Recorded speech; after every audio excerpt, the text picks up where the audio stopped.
What is up guys, welcome back to another video. Since the launch of Warzone 2, a lot of people asking me, can I play this game on the minimum requirements with some dedicated graphics? So today I'm gonna answer that question. So in today's video, I'm gonna try out the brand new Warzone 2 in its minimum requirements and see how it's actually perform and how much FPS that we can get, and answer the question, is it worth trying out the game? So without further ado, let's get right into the video.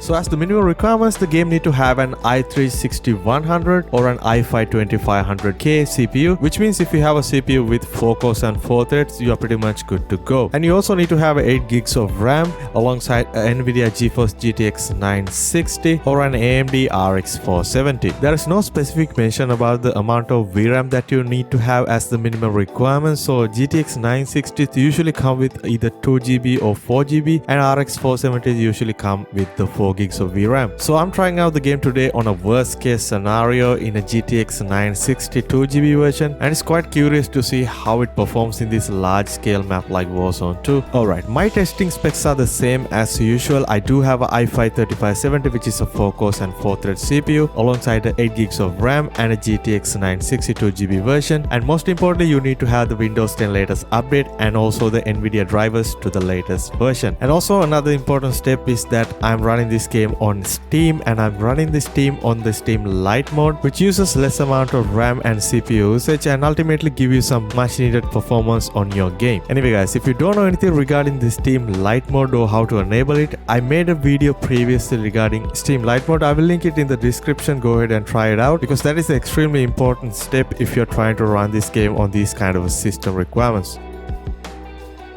Alright, first I'm going to try this game on 1080p native resolution on low settings, pretty much everything disable and set to low. And also I'm only having 2 gigs of VRAM on this graphics card, so I'm not going to try out the medium or higher settings, which makes the game literally unplayable. Anyway guys, as you guys can see, I'm getting around 30 to 40 FPS depending on the area of the map on 1080p low settings, which is actually not that bad, but the thing is the FPS is not consistent. Sometimes it's dropping down to like 20s, which honestly makes the game hard to play. But even after that, we are still getting around 35-40 FPS on the default 1080p, which is actually not that bad. Basically, the amount of FPS that you are getting is depending on the area of the map. If you are inside some kind of a house or something, you are getting around 45-50 FPS sometimes, but you're outside looking down on a large scale area, your FPS will be dropping down to 20s. And also remember guys, this is actually the worst case scenario that I'm running the game on a 2 gigs of VRAM graphics card. But if you are having 4 gigs of VRAM, either with a GTX 960 or an RX 470 or even something higher like GTX 1060, your experience would be much more smoother and better. Anyway guys, now let's try out these upscaling methods that the game comes with and try to improve our FPS as much as we can. The game comes with bunch of upscaling methods, and I also try out all of these upscaling methods and did a comparison in my previous videos as well. So I'm not going to try out in this video. And for the Nvidia cards, I saw that the Nvidia image scaling performed a lot better than the other options, and if you're running on an AMD card, AMD FSR could be much better for you.